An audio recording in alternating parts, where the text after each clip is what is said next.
ज्ञानतिमिरस्य ज्ञानञ्जनाशलाकया चक्षुरुन्मीलितं येन तस्मै श्रीगुरवे नमः।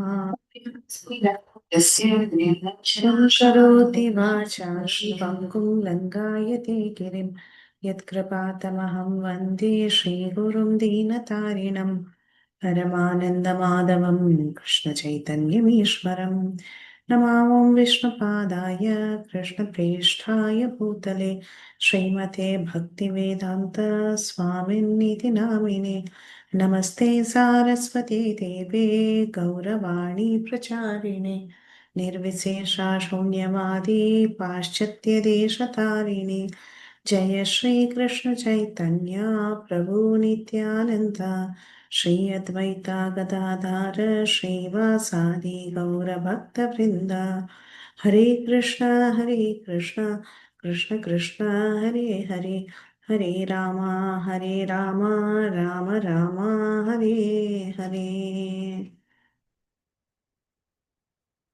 वासुदेवाय ॐ नमो भगवते वासुदेवाय ॐ नमो भगवते वासुदेवाय नारायणं नमस्कृत्य नरं चैव नरोत्तमं देवीं सरस्वतीं व्यासं ततो जयम् उदीरयेत् नष्टप्रायेषु अभद्रेषु नित्यं भागवतसेवया भगवती उत्तमश्लोके भक्तिर्भवति नैष्टिकी कृष्णाय वासुदेवाय देवकीनन्दनाय च नन्दगोपकुमाराय गोविन्दाय नमो नमः. Hey Krishna, thank you all so much for joining. We are continuing our Bhakti Vaibhav course and we are in chapter number 8.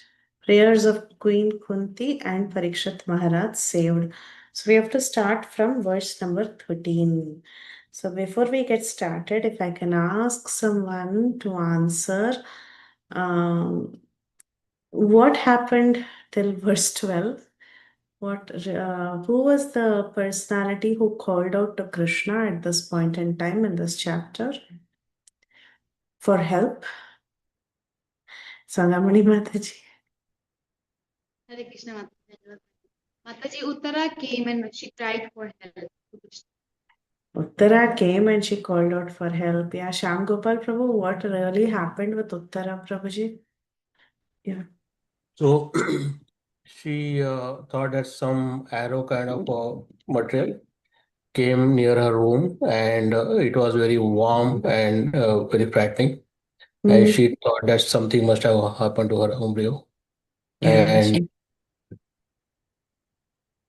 Yes, Prabhu. Yeah.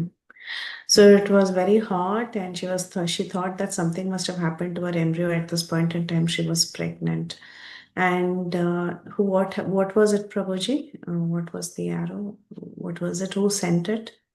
so it was sent by Ashwatthama. So it was a pointed Brahmastra, which was to the last hair of the Pandavas, Yeah. which was in Uttarasoma. And that is Parishit Maharaj. It was not Mataji, but it is Parishit Maharaj.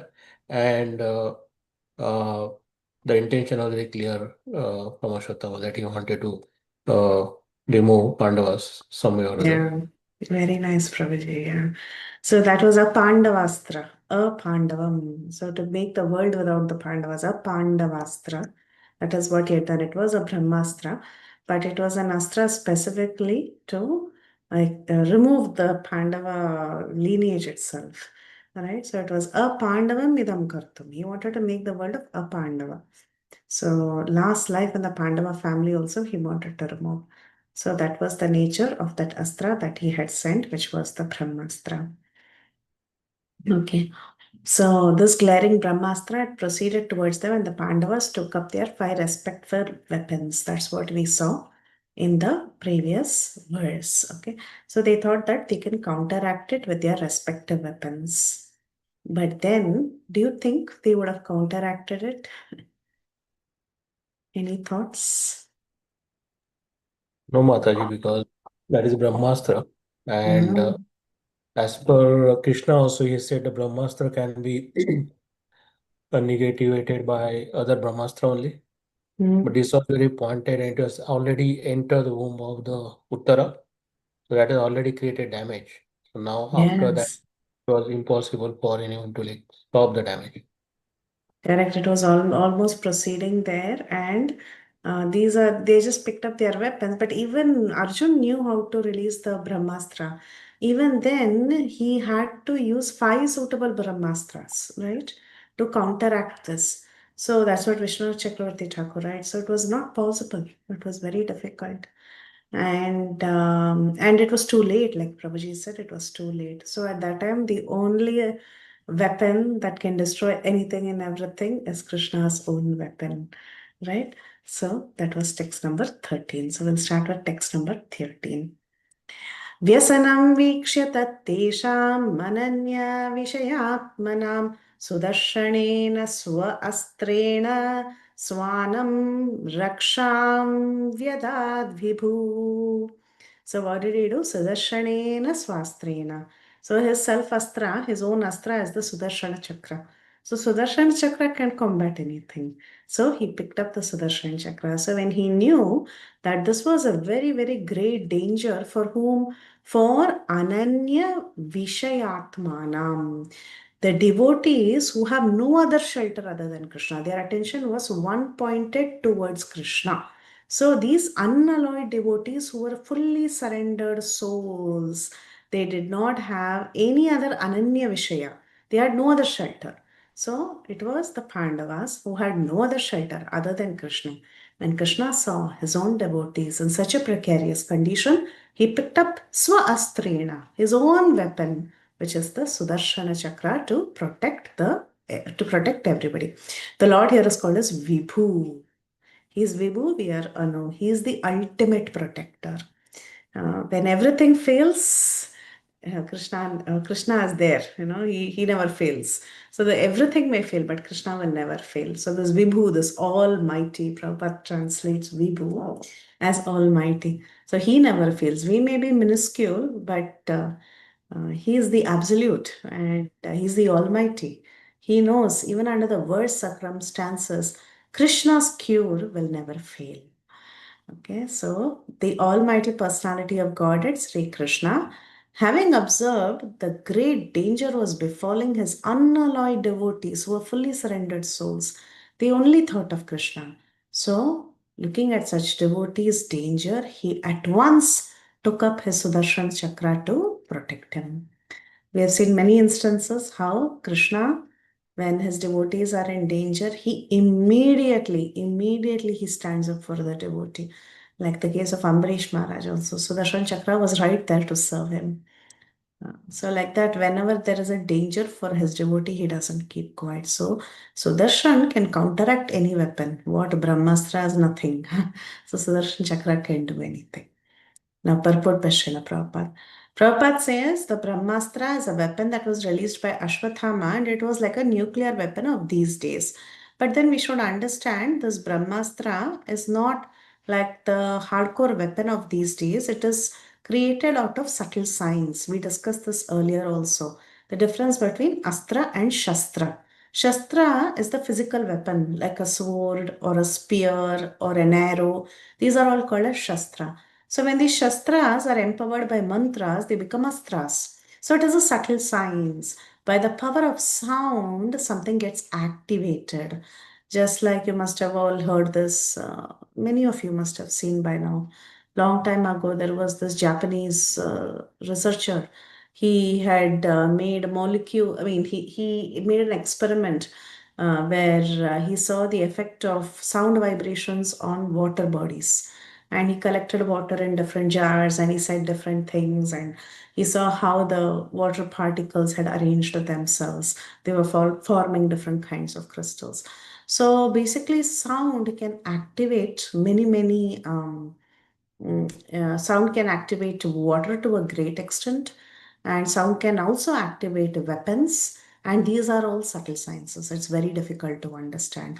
So Prabhupada is telling this Brahmastra is a product of a more subtle science, finer sound, mantra that is recorded in the Vedas. And there is one more beautiful quality of this astras like Brahmastra. It is just not blind destruction. So you drop a nuclear weapon in one country, it destroys the entire country. But then the Brahmastra is target specific. Yes, they could feel the scorching heat. Everybody could feel the effect of the Brahmastra. But the Brahmastra is target specific. It will go and kill the target alone. So, what was the target? He wanted to finish the male members of Pandu's family. So, this was the target. And knowing this, Krishna did not keep quiet. Krishna was the protector of his surrendered devotees. This is his quality of Bhaktavatsala. So, what did he do? He immediately picked up his personal weapon. These devotees don't know anything other than Krishna. So, he took up his personal, he thought it was his personal responsibility and he took up his personal weapon. And as Krishna has promised in the Bhagavad Gita that his devotees are never vanquished, he's also told Arjun to boldly declare, my devotees never perish. Right? So he takes care of his devotees. He remembers the degree of devotional service that is rendered by his devotees. And these devotees are Ananya Vishayatmanam. They had no other shelter. They were 100% dependent on the protection of the Lord. This is the quality of Sharanagati. Rakshishyati ti Vishwasaha. That means complete faith Krishna will protect, whatever the situation may be.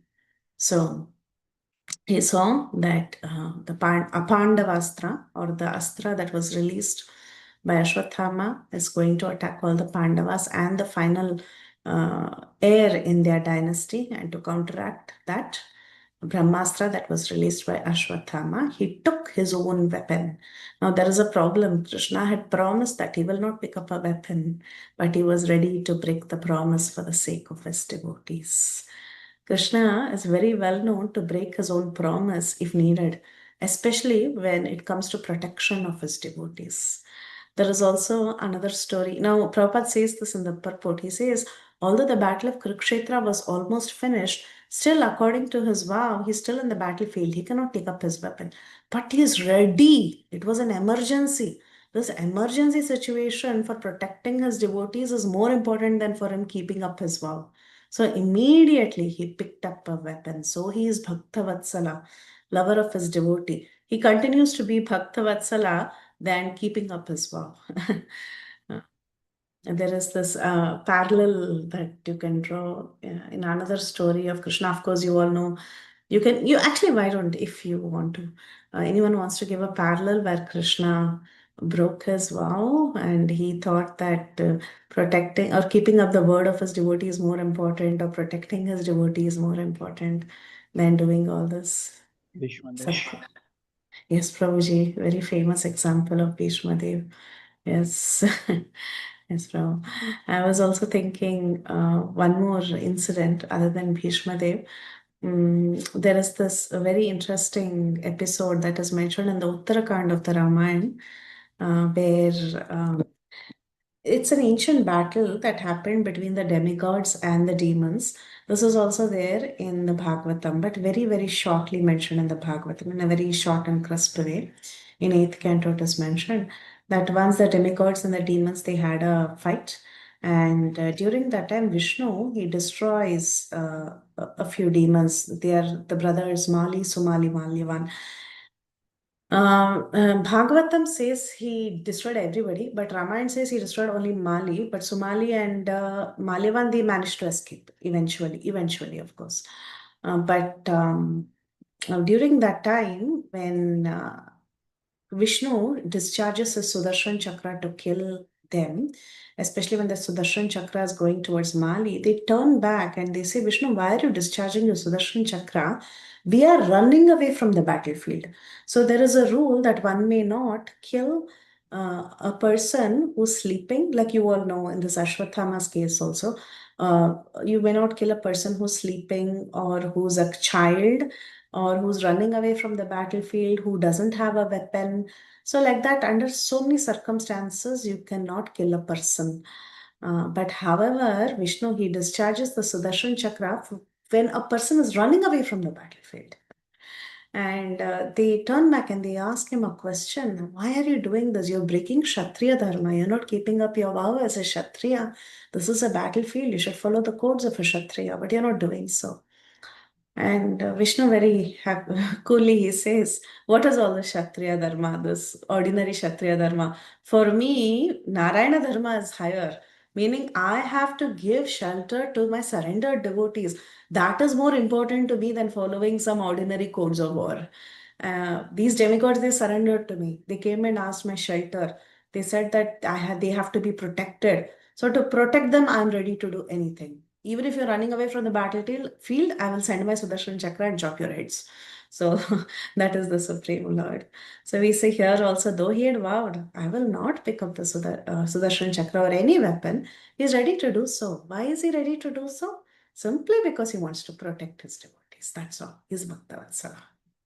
This is our sweet Lord. Okay. So verse number 14. Let's see what happened after that.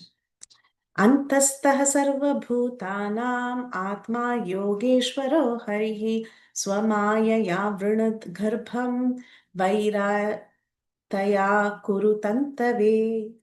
Can someone please read the translation? Hare Krishna Mataji.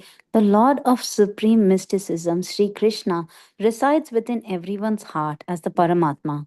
As such, just to protect the progeny of the Kuru dynasty, he covered the embryo of Uttara by his personal energy. Thank you, Mataji. So, thank you, Mataji. He's Yogeshwara. He is the Lord of all mysticism.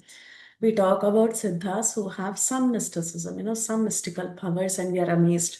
Somebody can produce a little ashes, somebody can produce some gold, somebody can vanish into thin air, and we are amazed. But this is the Lord of all mysticism. What is the beauty of this Lord? He resides in everyone's heart as the Paramatma. He resides within every single living entity. Not only every single living entity, he resides within every single atom. So he is present everywhere. We should remember Krishna is present everywhere. And to protect the progeny of the Kuru dynasty, the Garbham of Uttara, what did he do? He covered the embryo with a Swamayaya, with his personal energy.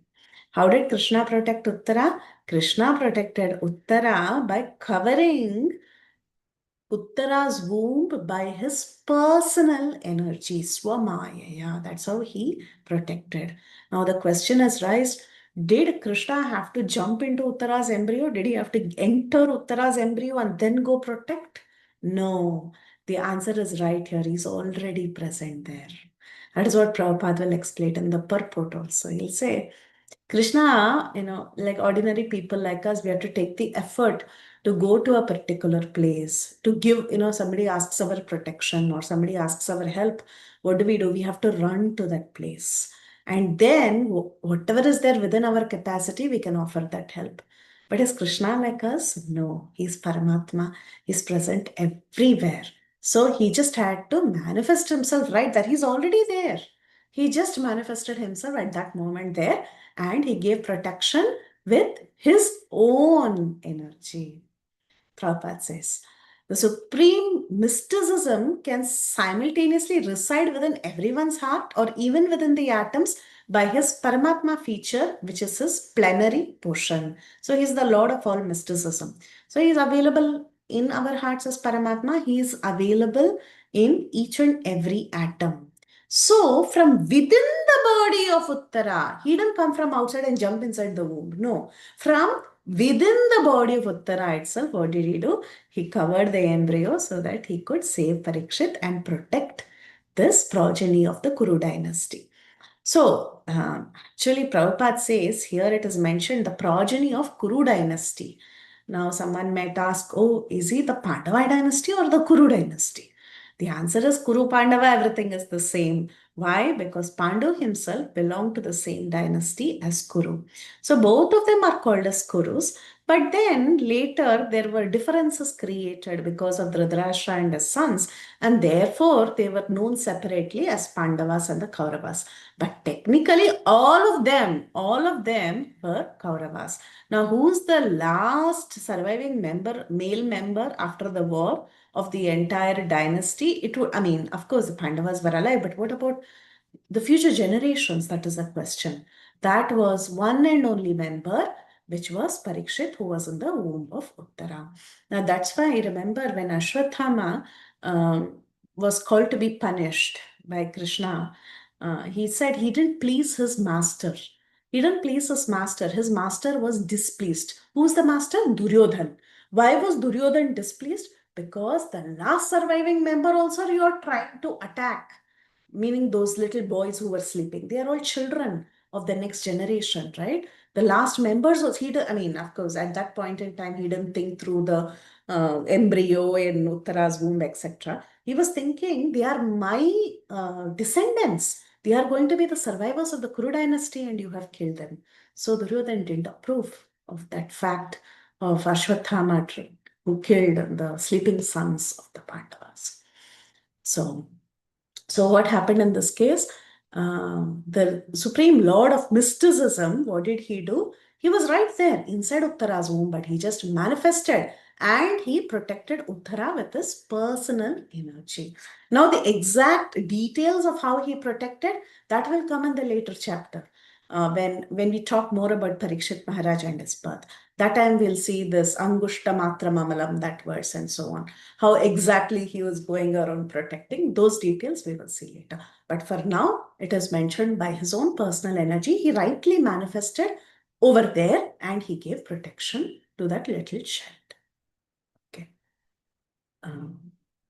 Yadyapi astram brahmashiras-tva amogam chaprati-kiryam vaishwanam teja asadya samash sa amyad brugudvaha. Can someone please read the translation?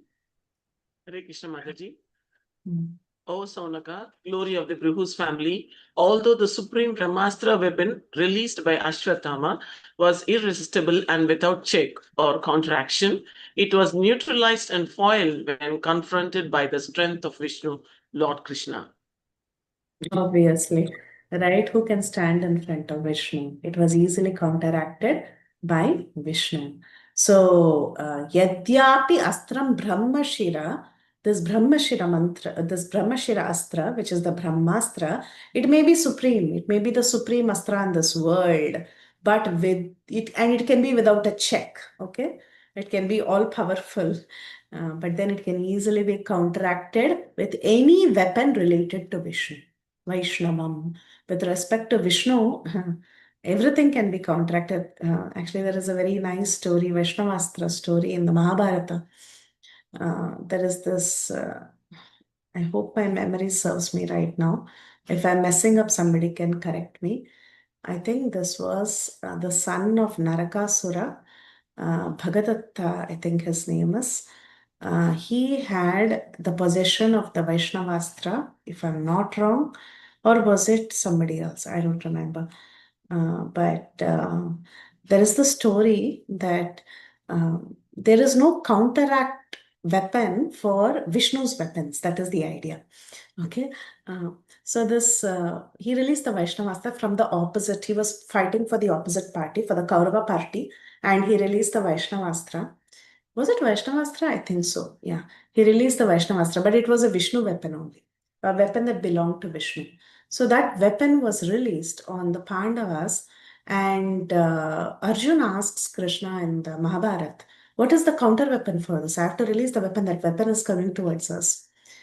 Krishna looked at the weapon and he said, he's releasing the Vaishnavastra. What is counter weapon for Vaishnavastra? You can't do anything. You just have to surrender. There is no, because when we talk about surrender also, we say this. When Krishna, only one thing that can really win over Krishna is surrender. You do the Anjali Mudra, you fold your palms and you just fall down and surrender. Krishna is very pleased. That is the only counter weapon for Vishnu. There is no other counter weapon. Okay, so Krishna looks at the weapon and he says, okay, he has released the Vaishnava Astra. There's no counter weapon, Arjun. You just fold your palms, put down your weapons, fold your palms, and just stand. That's all, and bow down. That's it. You don't have to do anything else. And it will go away because that is the only counter weapon. When you fold your palms and you bow down in front of the Lord in all surrender, he can't do anything, right? He's like, okay, you're mine, finish. That's all. He has nothing to be against you, or that weapon itself cannot do anything.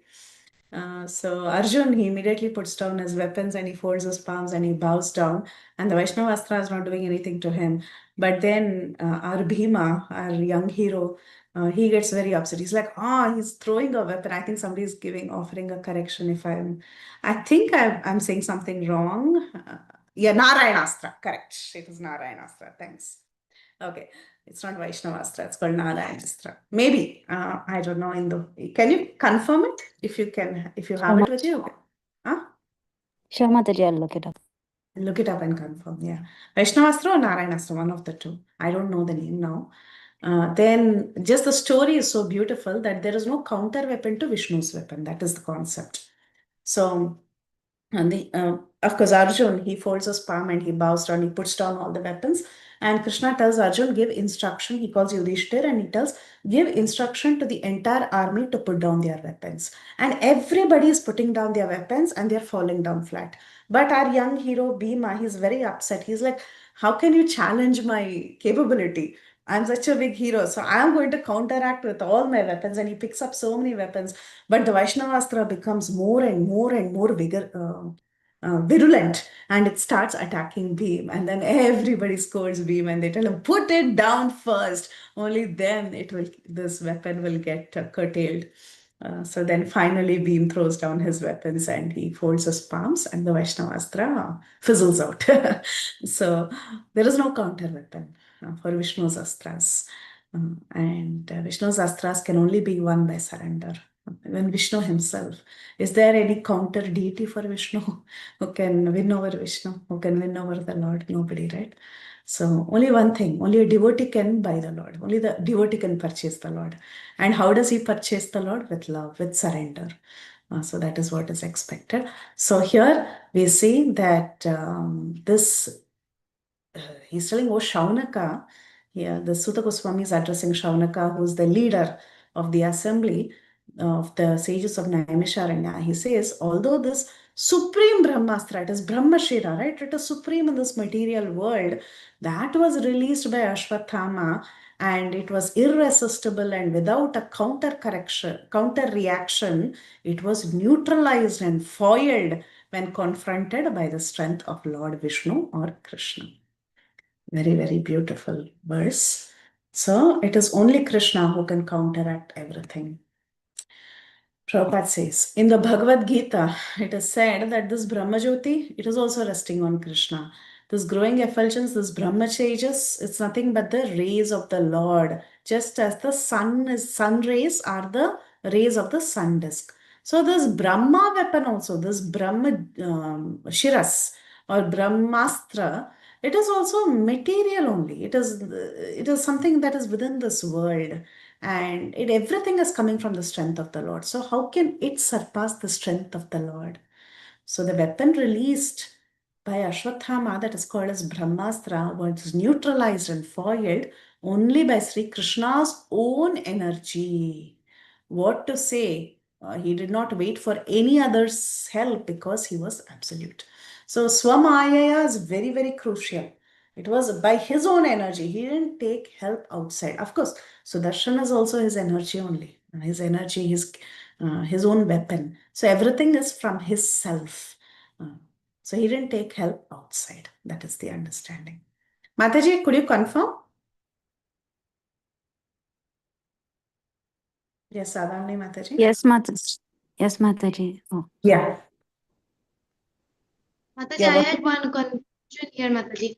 Brahmastra, it is written Brahma weapon. So is it given by Lord Brahma or by Lord Brahma? Yes, it is given by Lord Brahma. It is given by Lord Brahma. Yes, you're right. Yeah. There are stories of how they received the Brahmastra. Like, for example, Vibhishan, he receives the Brahmastra. And how Brahma bestows the mantra of the Brahmastra is also recorded. Yes, it is from Brahma. Okay. Yes, Indu Mataji.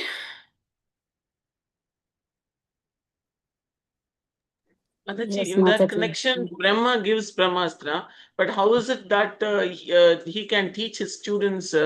Because it comes under the teaching process. Because if it is Astra and it's a gift from Brahma, how is it that he is able to pass it on to his son or Arjuna like that? They also have to receive from Brahma, is it not right?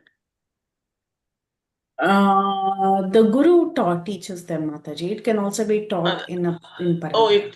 That's what it can it be taught when usually it is a gift like It when is they do a bestowed lot of but the a lot Guru of penance and this and that, then they're pleased and they give it as a gift like to the deserving people. Because why I asked this question also is because see, just because Ashwatthama is a person who doesn't deserve this, he somehow got it, then they are misusing it. But if it's Yes. being given as a gift for the deserving people, that kind of distractions or unhappy things cannot happen, no Mataji. Can it be taught like I was just You thinking think about about it. it. Yeah, you think about it, even people who do austerities don't deserve it. Right? Did somebody like Ravana, like Indrajit, he knew Brahmastra, did he deserve it? No. Yeah, actually, it should be given to a That's why Guru will test the disciple. And he didn't teach the retraction of the Brahmastra yet to his son Ashwatthama, but Arjun learned it. So you should also have certain capabilities to prove to the Guru that you're capable of learning and executing the mantra accordingly. So the training is a long process, Mataji. It is not like, you just hear a mantra and you got mantra siddhi. It's not so quick. Yeah. No. Yeah. Correct. Very good. I did see a message. Just posted what I found, Mataji, online. What is it? Just posted what I found online, Mataji. This is from Mahabharat. Which Parva? Drona Parva. Okay, just can you tell us what it is?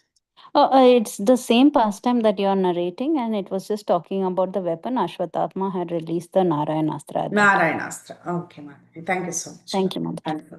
Very good. Very good. Okay, next. Mamam sthahyetadascharyan sarvascharamayechute ya idam mayaya devya srajati avati hantyaja. A translation, if someone would like to read. Hare Krishna Mataji. O Brahmanas, do not think this to be especially wonderful in the activities of the mysterious and infallible personality of Godhead. By his own transcendental energy, he creates, maintains, and annihilates all material things, although he himself is unborn. Hare Krishna. Nisha Mataji, who are the Brahmanas? Sorry, Brahmanas? Brahmanas? Here in the Yes. sun. Sorry, Mataji, I read it? Did you? Yeah. I'm asking you, who are the Brahmanas mentioned in the translation? Oh, who are the Brahmanas? Sorry. I'm not sure, Mataji. Is it the Brahmanas who are listening to the Bhagavatam Katha? Yeah, who's that? Deva Goswami is Correct. is addressing them. Yeah, the sages of Naimisharanya, right?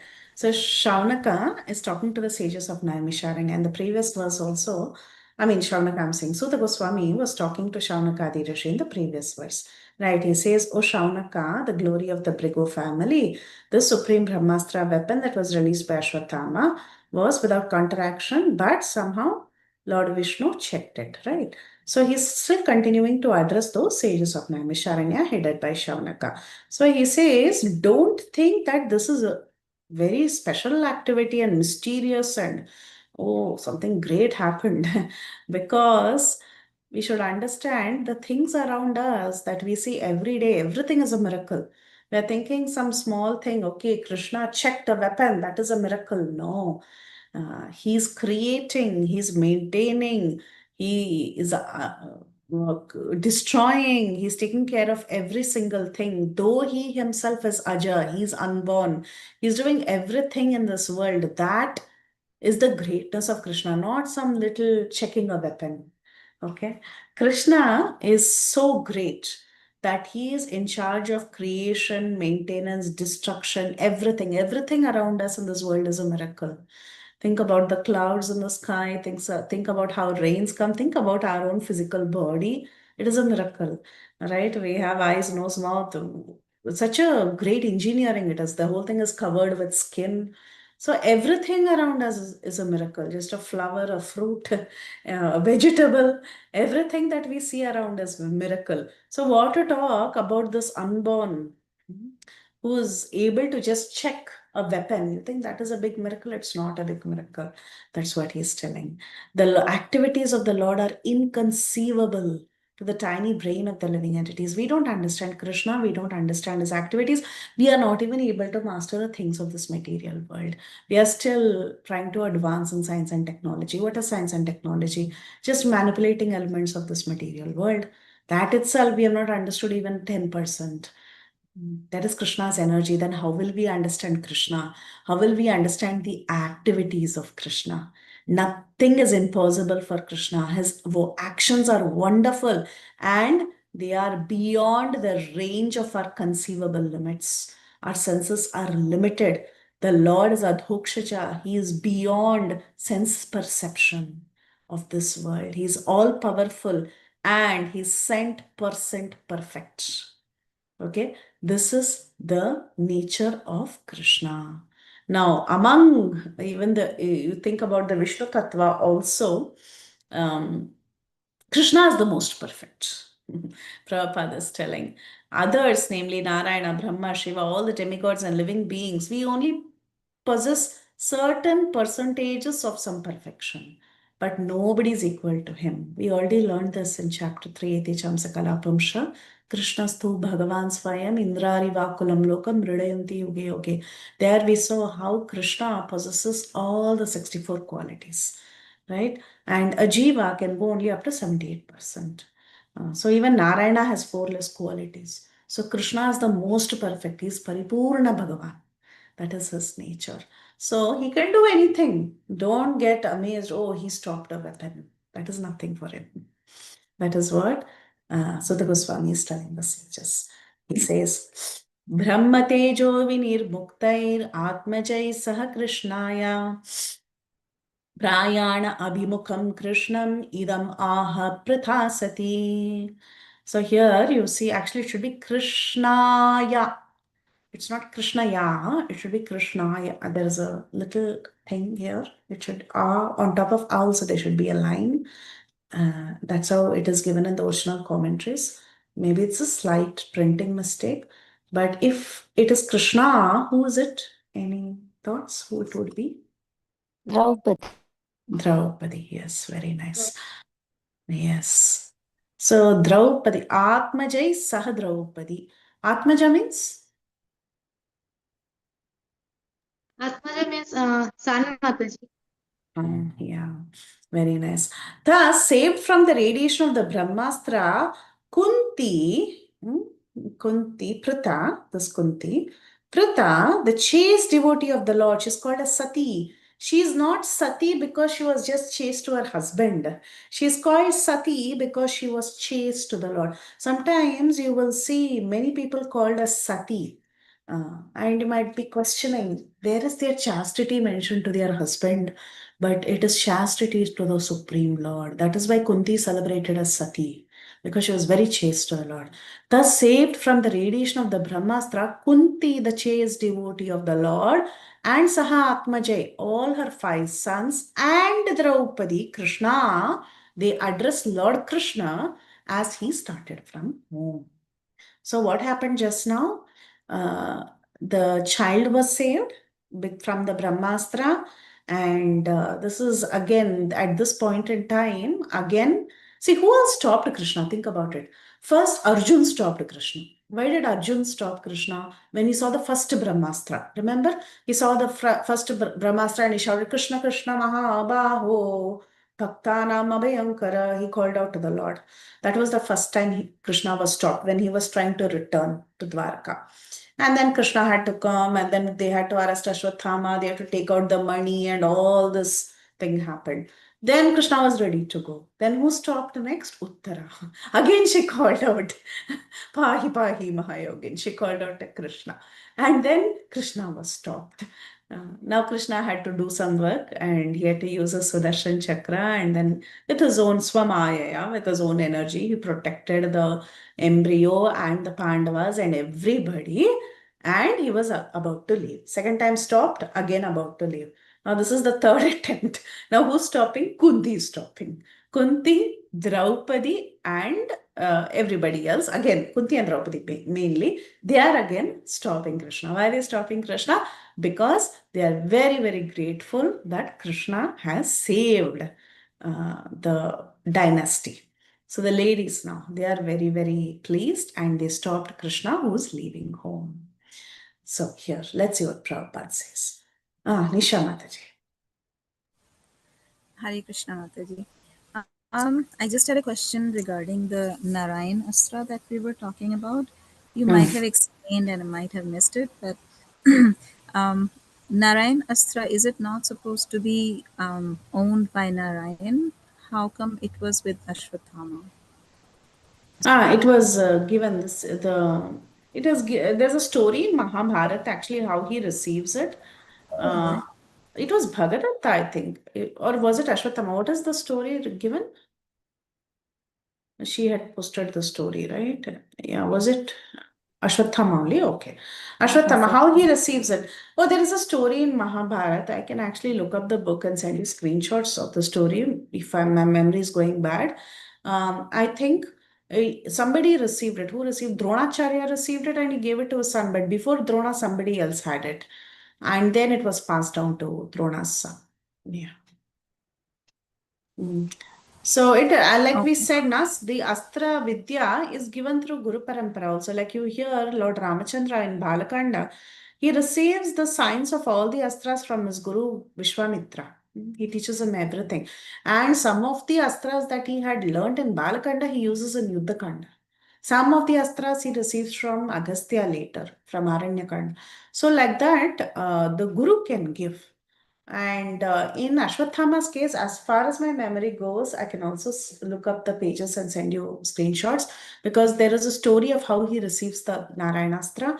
And the last person who gave him was Dronacharya. But before Dronacharya, somebody else had it. And it was passed on. Maybe I think it was Parashuram. I don't remember. Let me not speculate too much. I'll go see, take a picture and send it. Mahabharata is very confusing. Okay. But it was handed down. That is the understanding. Okay, Mataji? Yes, Mataji. Thank you.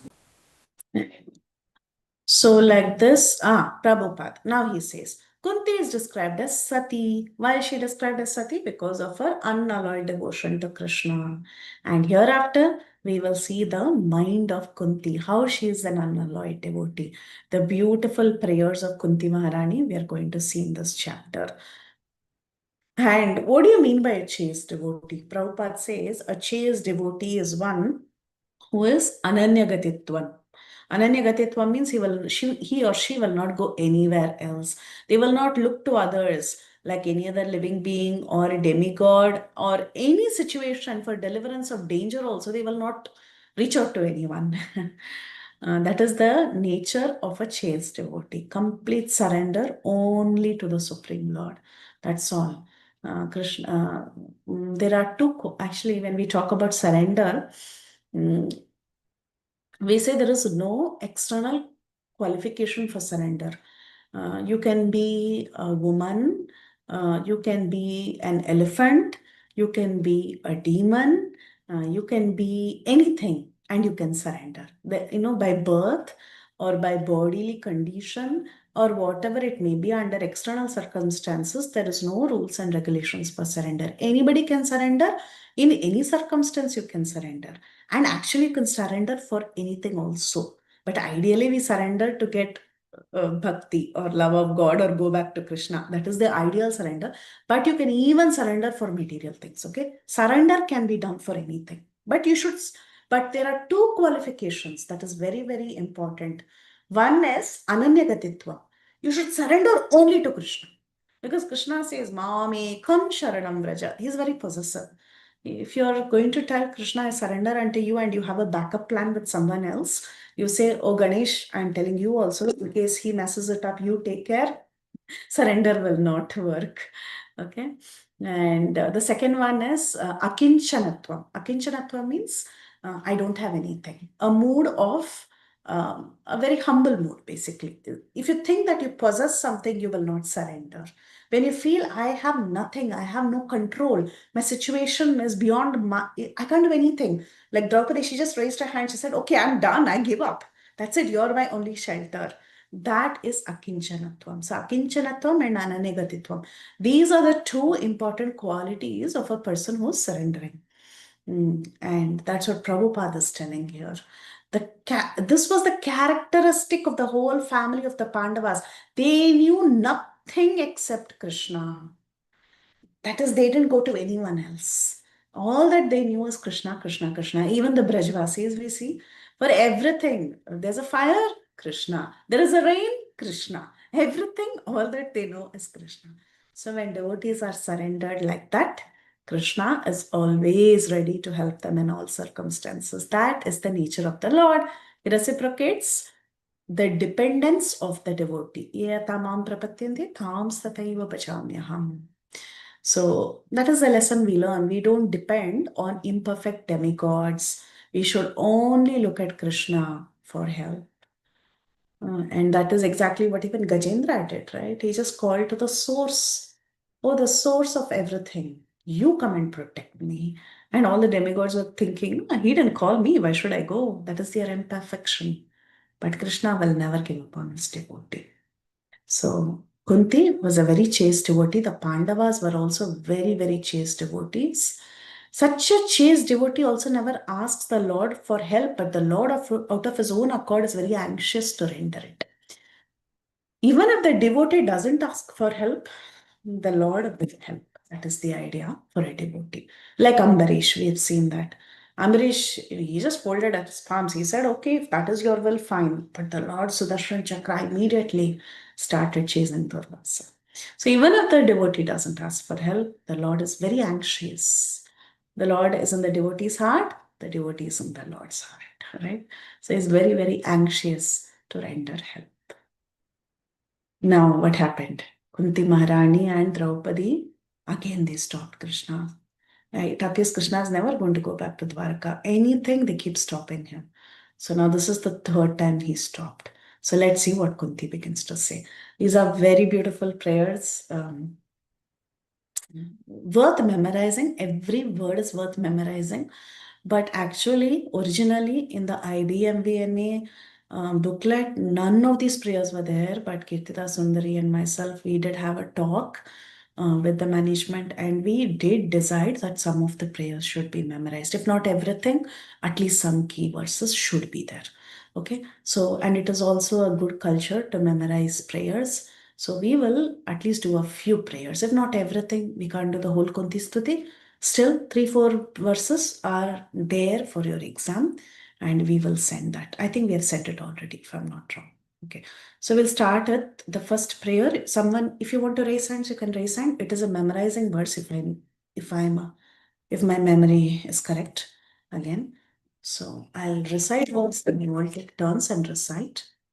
Kuntyovacha namasye purusham tvadyam ishwaram prakrite param alakshyam sarvabhutanam antarbahiravastitam. Is this there for memorization, Mataji? Anyone has the memorization verses handy? Test 2? Yes, Mataji. It's there. Yes, Okay. 21 number verse, Mataji. Not 18. 18 is not there?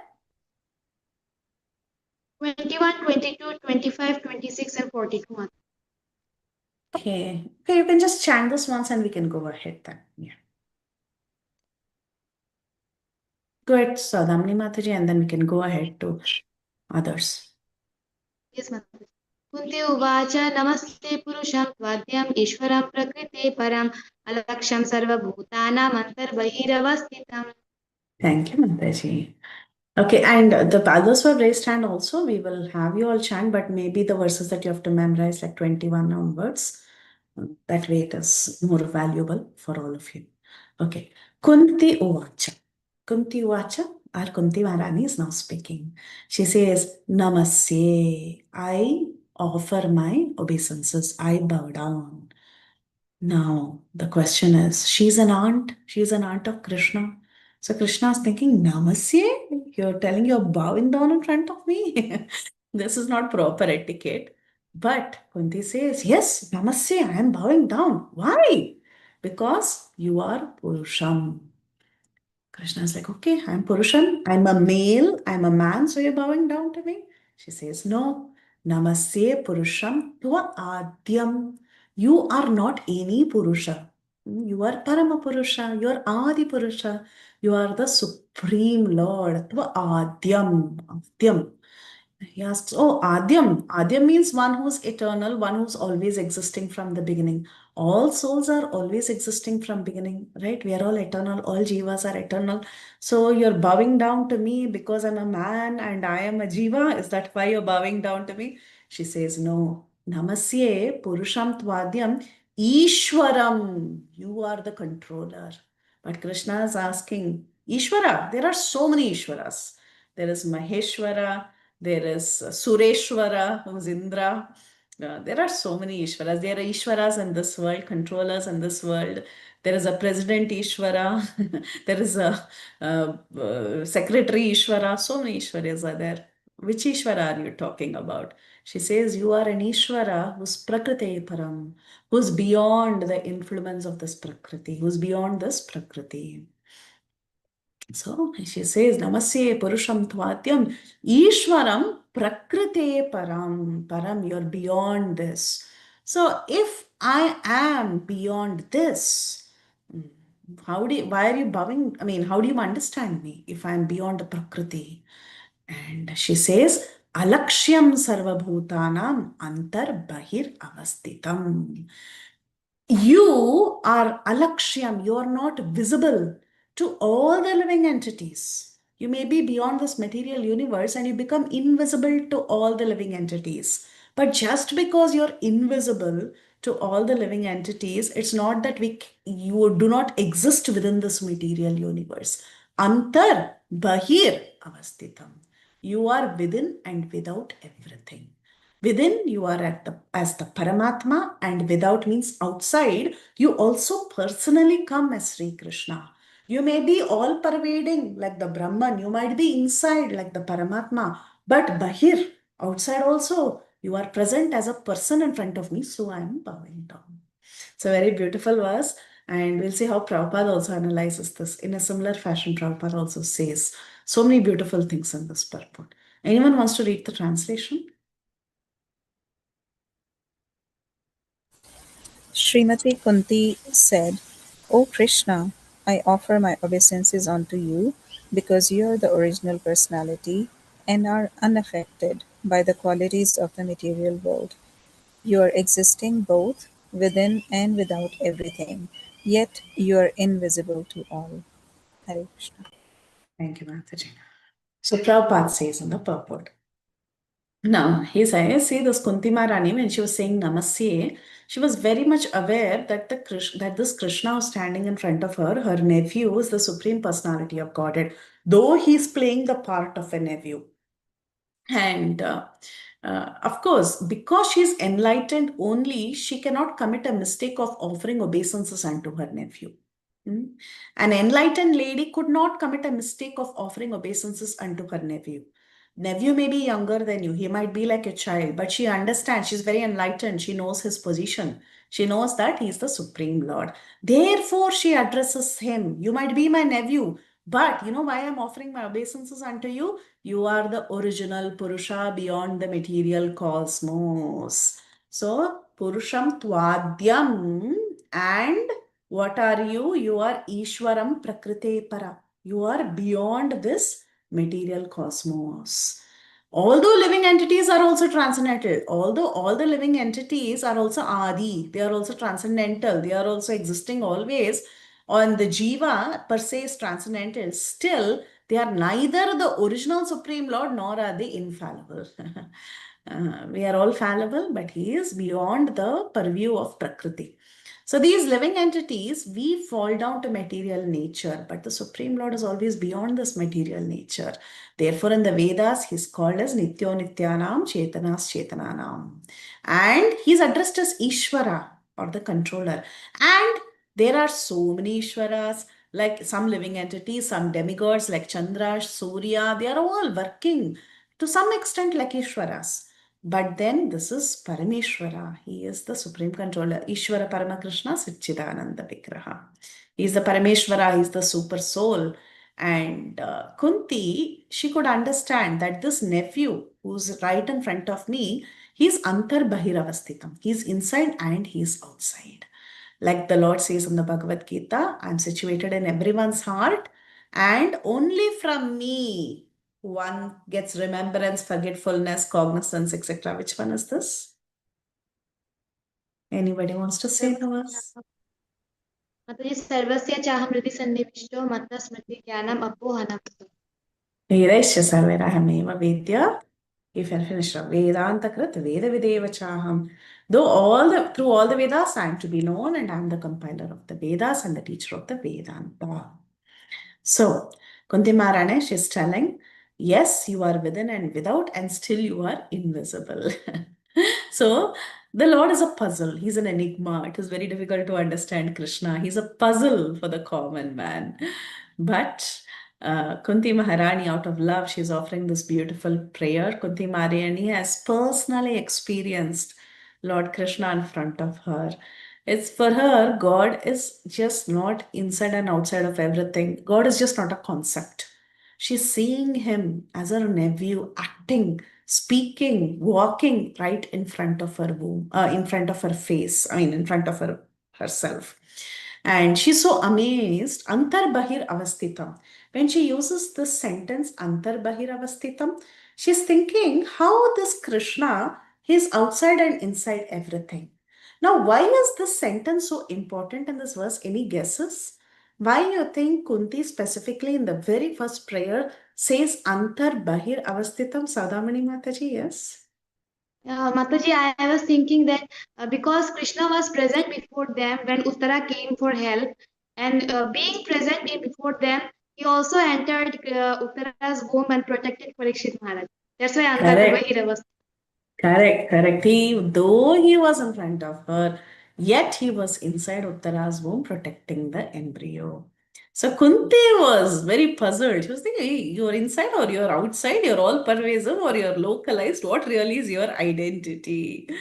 So this is Krishna. And Krishna, Prabhupada says, reserves the right of not being exposed to persons who are not surrendered souls.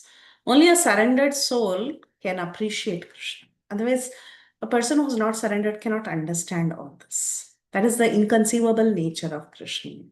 This checking curtain, Krishna checks and he puts a curtain. And what is that curtain? That curtain is called as Maya of the Supreme Lord.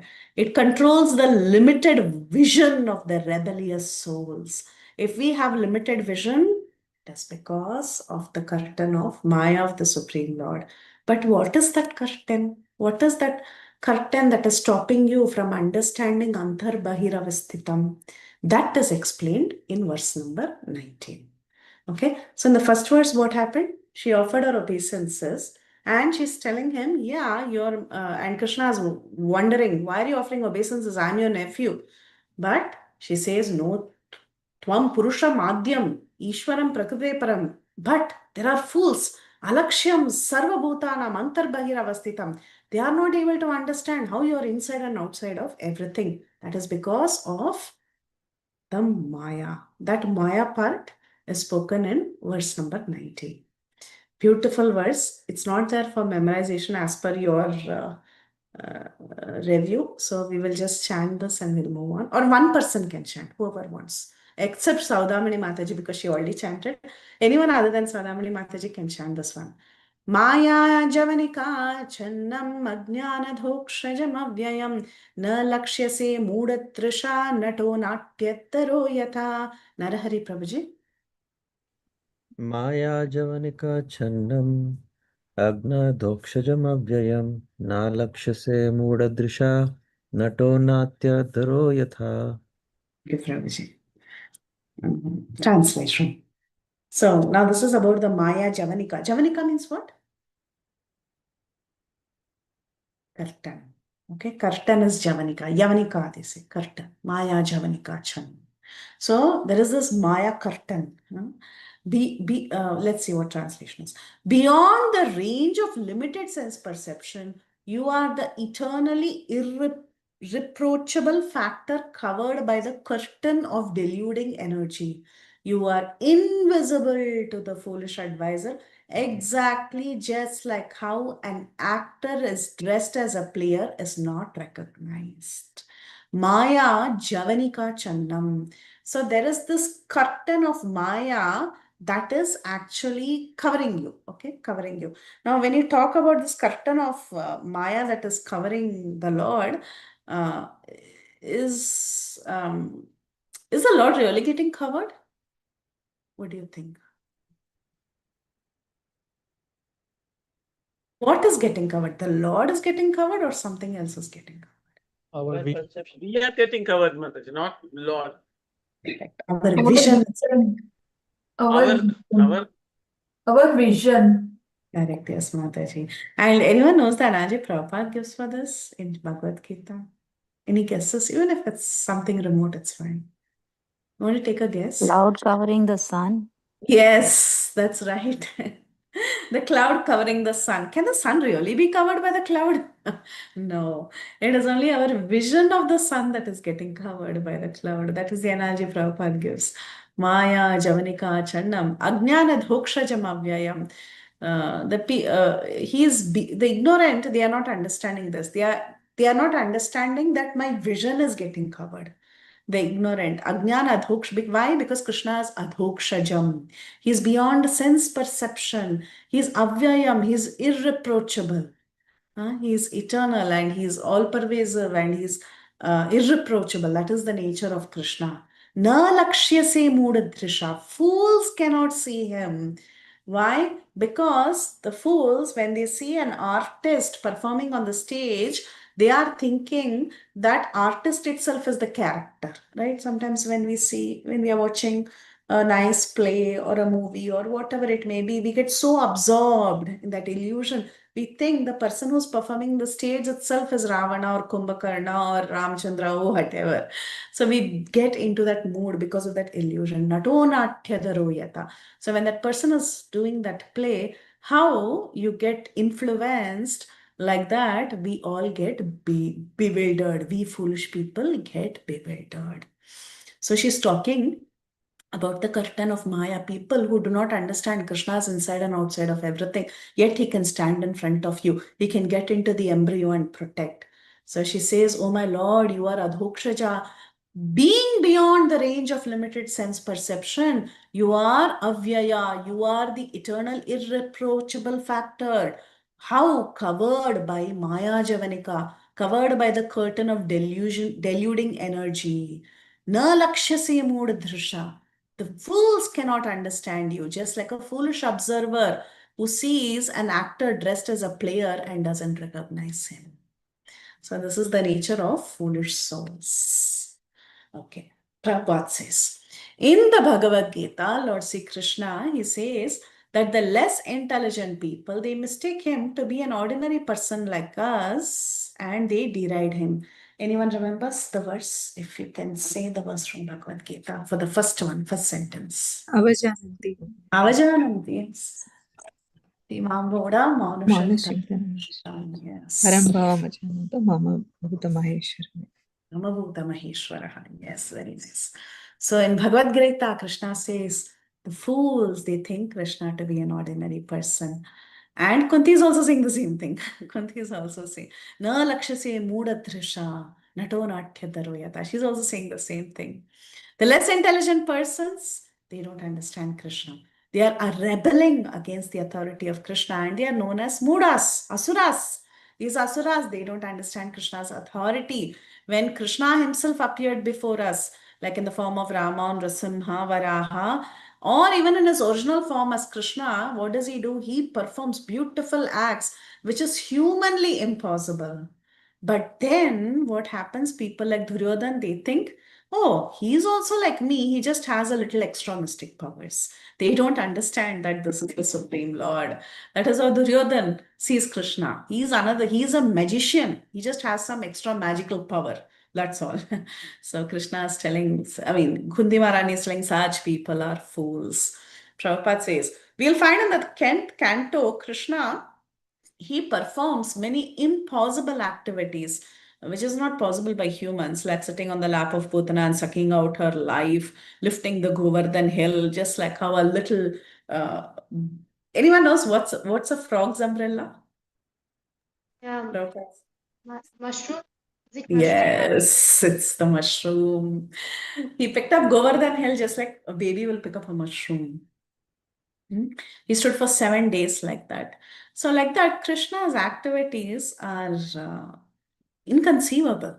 He performs superhuman activities, and it is described throughout the Vedic literatures like the Puranas, Itihasas, Upanishads, and so on. And we also get instructions from the Bhagavad Gita about how Krishna is. And not only that, throughout his life, he was like a householder. He functioned as a teacher. He also functioned as a renouncer. He functioned in so many ways, and all this is inconceivable.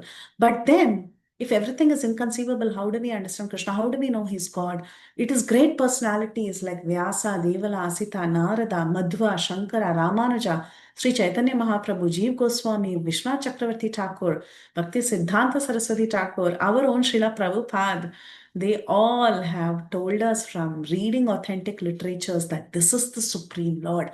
Just accept him. All the hard work is done by our Purvacharyas. We don't have to sit and read every single Vedic literature to search for the Supreme Absolute Truth. The Supreme Absolute Truth is already found. It is something that the discovery process is over. All that we have to do is accept.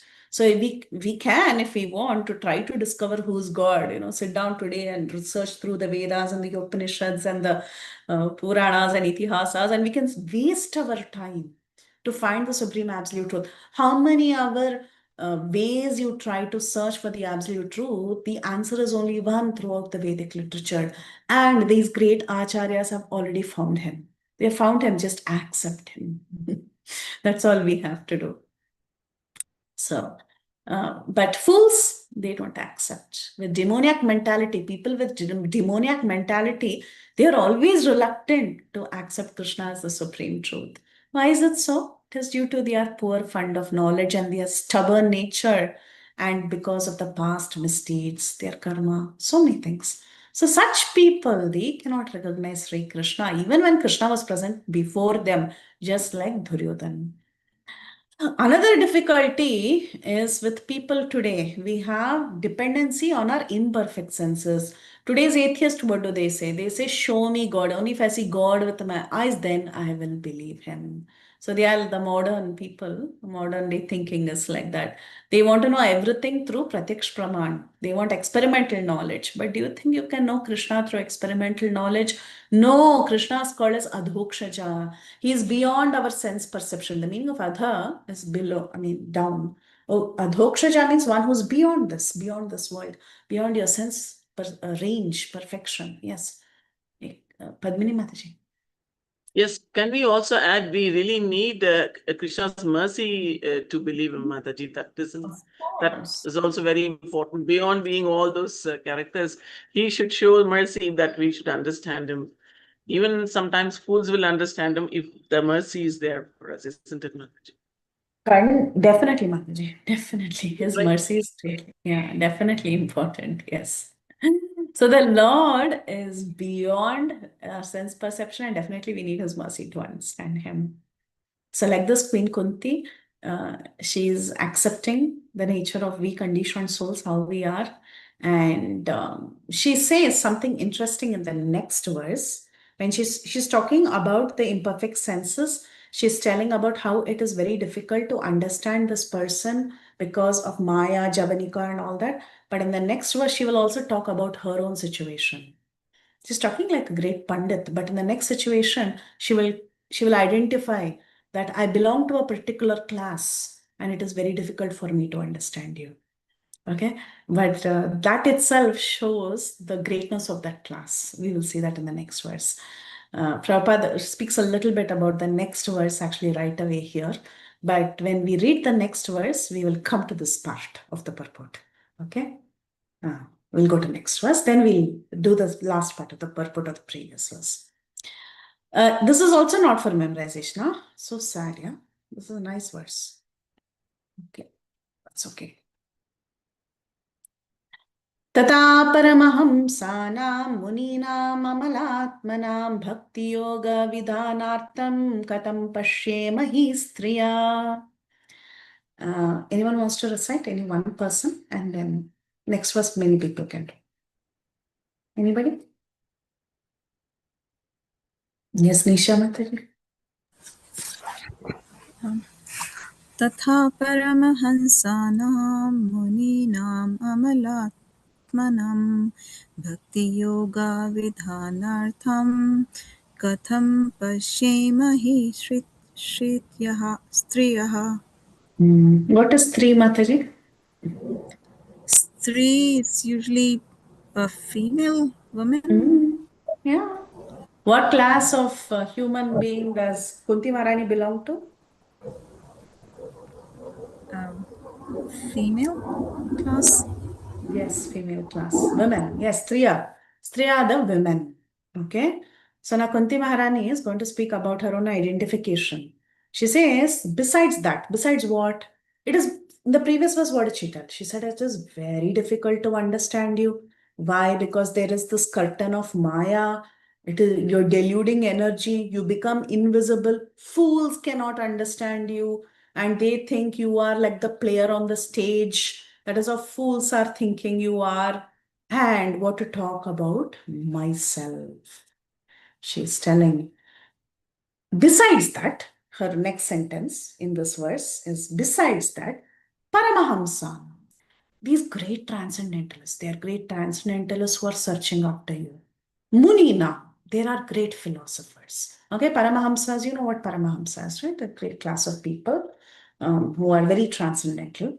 Munis are the great philosophers, thinkers. Amalatmanam. Amalatmanam means people who have a very pure heart. They are able to differentiate between spirit and matter and they see equality in all souls. Okay, Amalatmanam.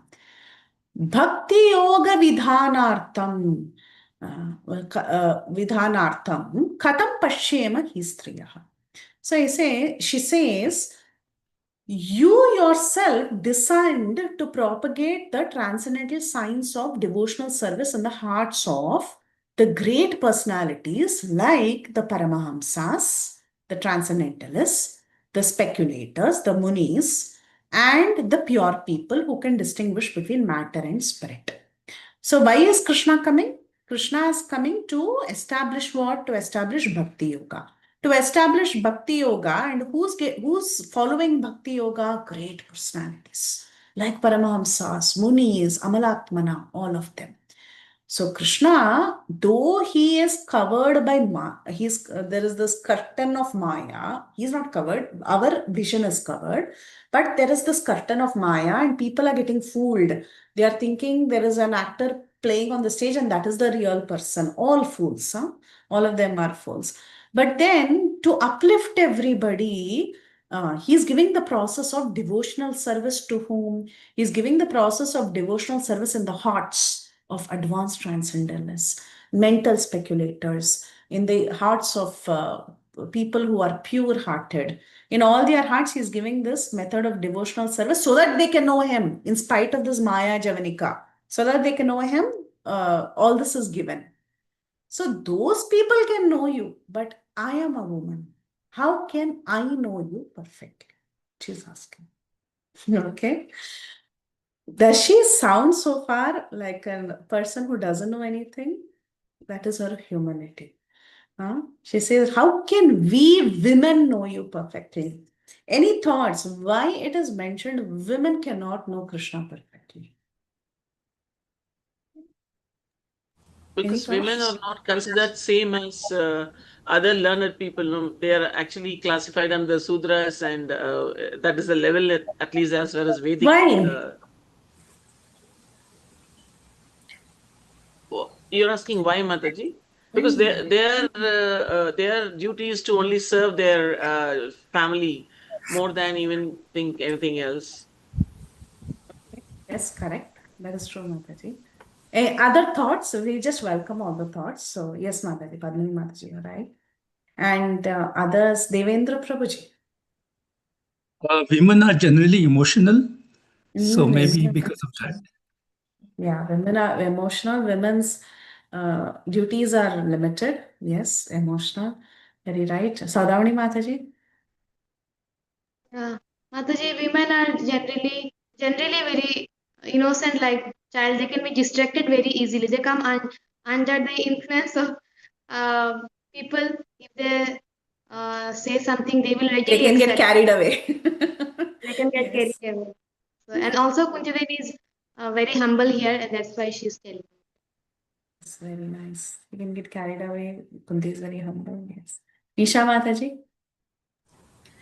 Mataji is similar to what Saudamini Mataji said, and it's also mentioned in Bhagavad Gita.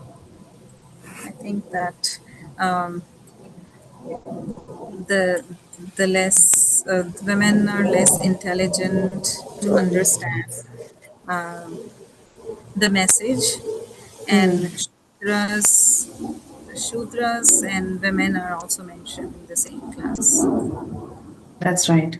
Generally not so intelligent. Yes. Narahari Prabhuji.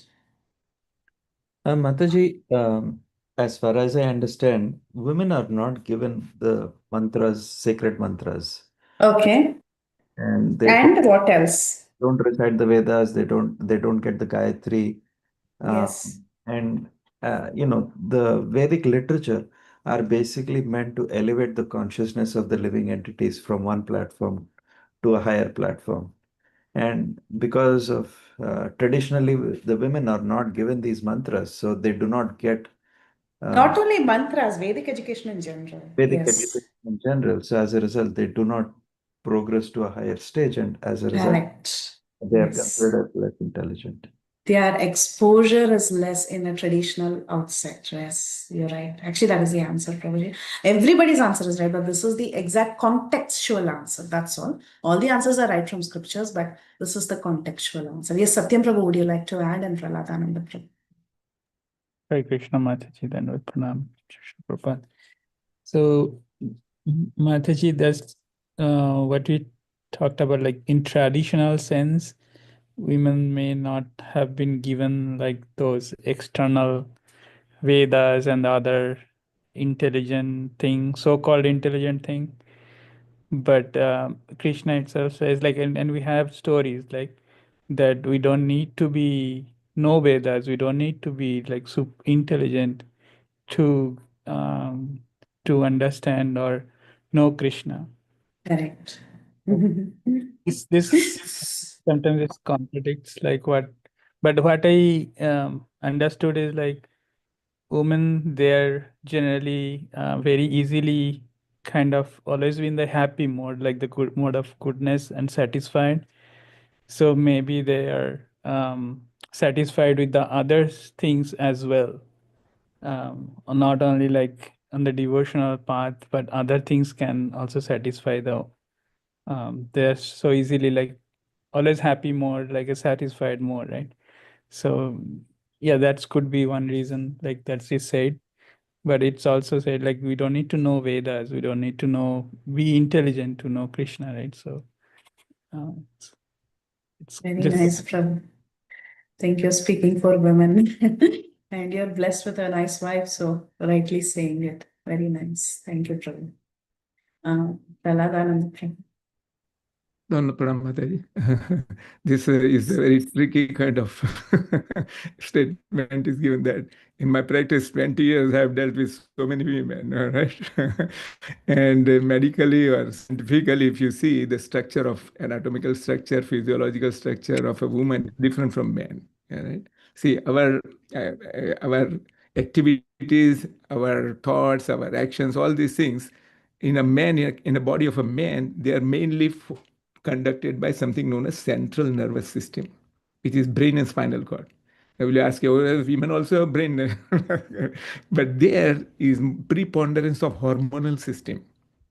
Right? The hormonal system is the one which is taking major role in women than in men. For example, see, the women get the periods like that, all right? And the estrogen and progesterone, these are the two main gonadotropins, they call it, the hormones. They control the mind and psyche and such that kind of thing. For example, a lot of women get, before the periods, they are kind of disturbed, In that situation, if you tell her to do something, she will be not able to do that as much as a man would do at that time. So that's one. Another thing is prolactin. Prolactin is actually a woman's hormone. For what? For producing milk. A man doesn't have this. So what I understand from my experience and my understanding is that women are designed to become mothers. Right? And to be a mother is Prabhupada Maharaj also says that the pure love you will not find in this material world, but there is a probable one, which is like a mother has one for the baby, like that. But this whole thing is a generalization, right? It's not that women are all women are like that. Indira Gandhi was that. This what her name, the UK Prime Minister. Golda Meir, yes. So all these are very excellent women, and so many other women, great scientists and others. In some of the medical fields, women are topmost. So this is a generalization. That's what I understand, and also pertaining to spirituality. Yes, spirituality. Another point is a man can have brahmacharya done by restricting his semen. Urdhvareta. This Yes. option is not available for the women. They have to compulsory have the periods, right? So these are my thoughts, Mata. I'm just a kind of extrapolating from my scientific kind of understanding. So thank you very much. Gynecologist's verdict. Thank you. Thank you, Prabhuji. Thank you for adding. And all the answers were actually the answers that why Kunti Maharani is saying this. All of you were right. Yes. And yeah, that was the situation. Okay, that is how it is. We just accept it as is, and it is correct. All the answers are correct. So she's asking, how can we women know you perfectly? After all, who are we, right? They're insignificant. How can we know you? These great people, they're doing so many endeavors to know you. And you have instilled bhakti, you have taught them the process of bhakti. They have the exposure, they have the training, they have everything. They're great transcendentalists. And who are we? We are sitting at home, like all of you said, we don't have that capability. So who are we? How can we know you perfectly? So many layers in that one sentence. Khatam pashyema hi striyaha. Ordinary women, what can we do? We don't know much. So purport by Srila Prabhupada. Prabhupada writes such a beautiful purport. This purport, and we'll add the part of previous purport and we'll stop. I know I'm running out of time, but we'll finish off this purport. It's a lovely purport. So Prabhupada says, see, even the greatest philosophical speculators cannot have the access to the region of God. Some people who are studying scriptures and they are great philosophers, even they cannot understand who Krishna is by study. It is said in the Upanishads that the supreme truth is beyond the thinking power of the greatest philosophers. It is very difficult to understand Krishna. You might be going through all the shastras and so much study, but still you may not be able to find Krishna. He is unknowable by great learning or by the greatest brain. But then how is he known? Like Padmini Mataji was telling, he's only knowable by his mercy. She kept telling, don't tell all this, he's only knowable by his mercy. Yes, he's only knowable by his mercy. You can go on thinking, you can go on searching, but he will always remain hidden. It is very difficult to know him.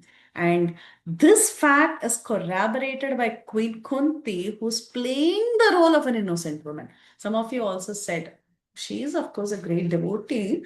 She's being humble, right?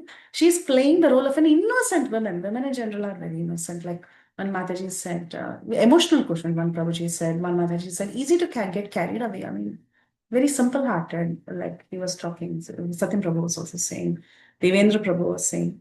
So that is the nature of a woman. Okay? And this Queen Kunti, she was playing the role of an innocent woman. She says, look, we cannot speculate like great philosophers, and we cannot understand the almightiness of the Lord, and we cannot become a great philosopher. All this we cannot do. But then Krishna, he's only looking for sincerity. That is all he's looking for. When is he going to give mercy? When he sees that you're sincere. He's only saying sincerity. You don't have to do anything. You don't have to do any gymnastics. Just be sincere.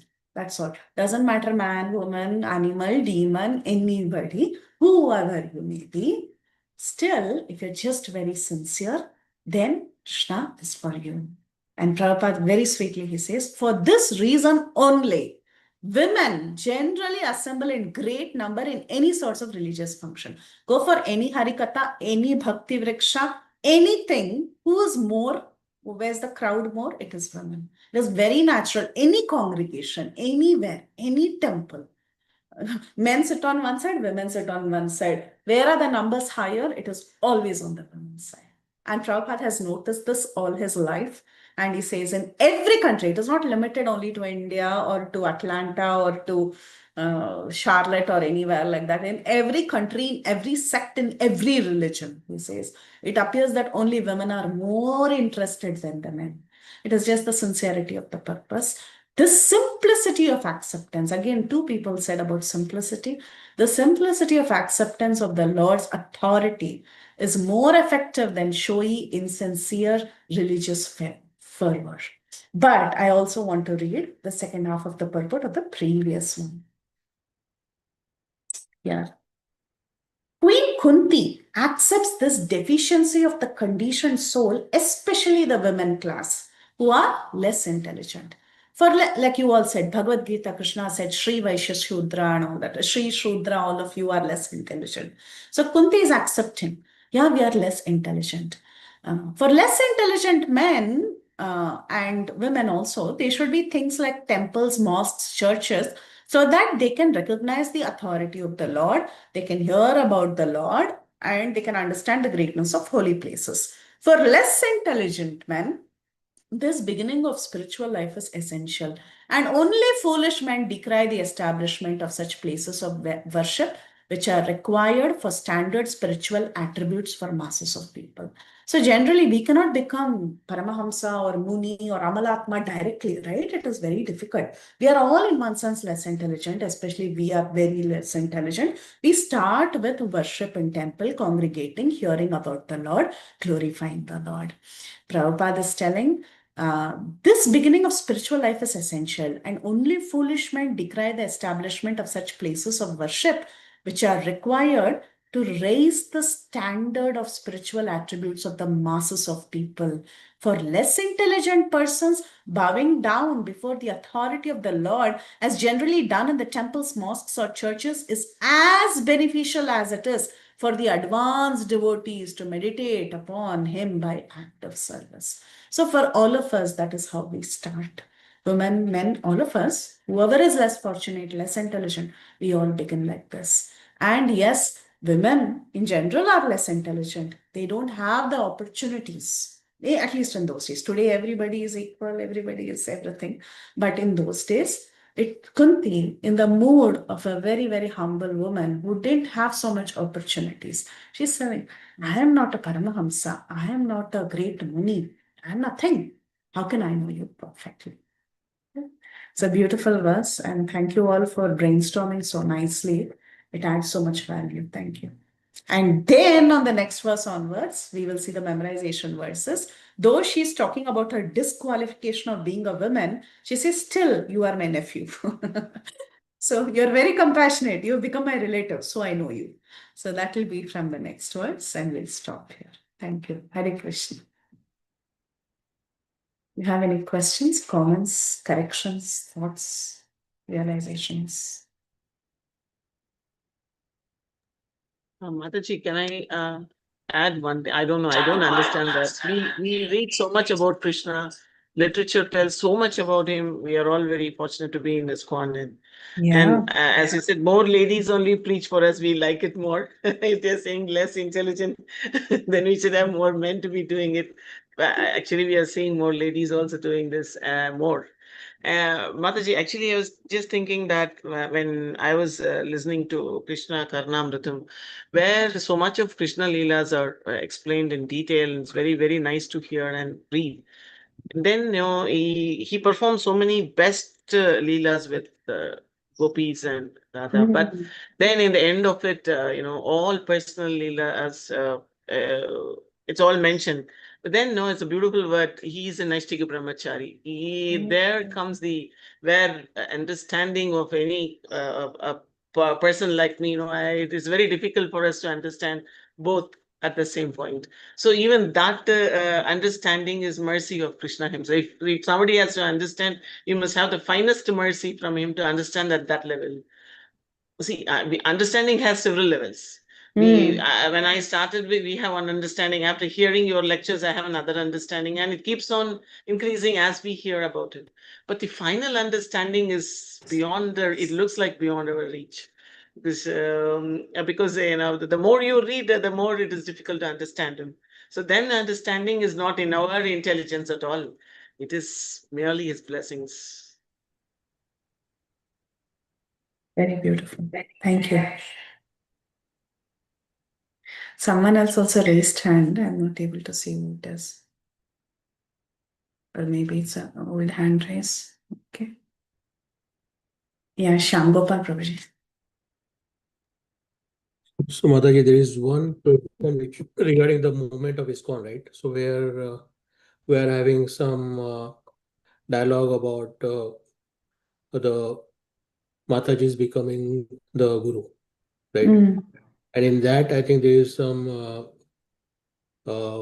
resistance from India, which are most of the gurus are from other countries only, right? The white and black, and also the Indians. So this, when we read all these scriptures and we know that this was in relation to that era, whereas this particular era where women are actually academically doing really very good.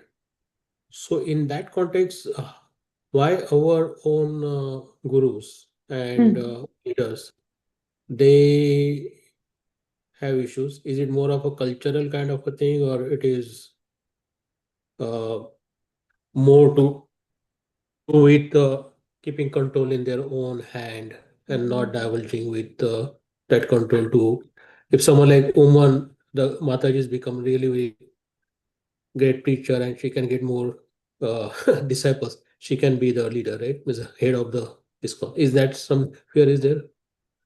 I wouldn't say that. Actually, both of them have valid points. I heard, I've heard both sides. Everybody has heard both sides. Both sides are quite valid. The people who are saying that, maybe women should not become gurus is also valid in one sense because they have their own arguments and their arguments are pretty solid. They are also shastric. They are not making up anything. The people who say women can become gurus also are having solid arguments. They have examples like Janava Mata and so on. So I am very neutral. I honestly don't have an opinion. So I'm very neutral and I don't have any say or opinion. In one sense, I don't even care. But both of them are giving very good. It's not like one is better than the other when in terms of giving solid shastric references or in terms of giving true explanations, quoting the nature and the situations that can come in the future and all that.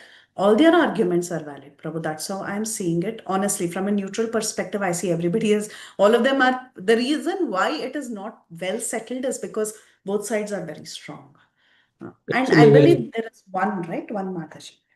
yeah, and maybe like they can settle like in India there is a resistance, but Mm. other countries there is not. India is also mostly because we don't see historically such things happening, but of course they have also counteracted that by say quoting Janva Mataji. I understand that, but we don't know. I don't know.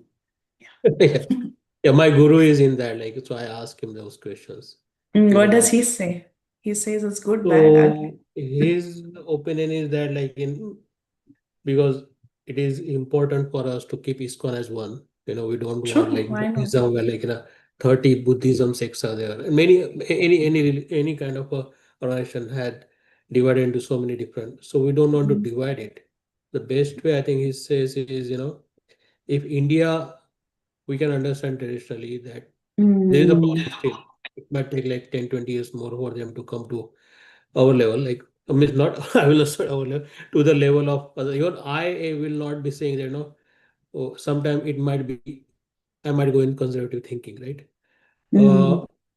So to let them progress organically, right? The Indian ISKCON gurus and the others were like in the US or UK and other countries where they want to have this progression, because people are asking, ladies are asking many times they are asking this question, and this modern young generation, they do not like when we say certain like this, you cannot be guru, like, ladies. So his opinion is that except India, if we can allow it, and India will let it organically grow, like in future when they become, they see that everywhere is what progress is made, they will agree to it. So I think that is what his opinion is. Correct, Prabhu. Yeah. Anything, if it happens organically, naturally, it's welcome. That's all. Simple. I think you're going to give the best answer. Thank you, Mataji. Hare Krishna. Very well. Yeah. Okay. So if there are no other questions and no other additions or corrections, we can end here. Yeah. Vancha kalpatarubhyascha kripa sindhubhyeva cha patitanam pavnebhyo vaishnavebhyo namo namaha. Jai Vaishnavi ki jai. Srimad Bhagavatam ki jai. Srila Jai Prabhupada ki Shri jai. For grace. Preeti Vilasini Mataji ki All jai. the Thank you assembled so much, devotees. Mataji. So from Thank you, text Mataji. 21, okay, Thursday, Krishnaya Vasudevaya, and it's memorization verse. So please, even if Kirtida, she will ask you to narrate. If she forgets, remind her, okay, so that 2-3 people can narrate and you can finish your memorization in the class itself, okay? Yeah, we can end here. Hare Krishna. Hare Krishna Mataji, thank you. Hare Krishna Mataji, thank you. Okay.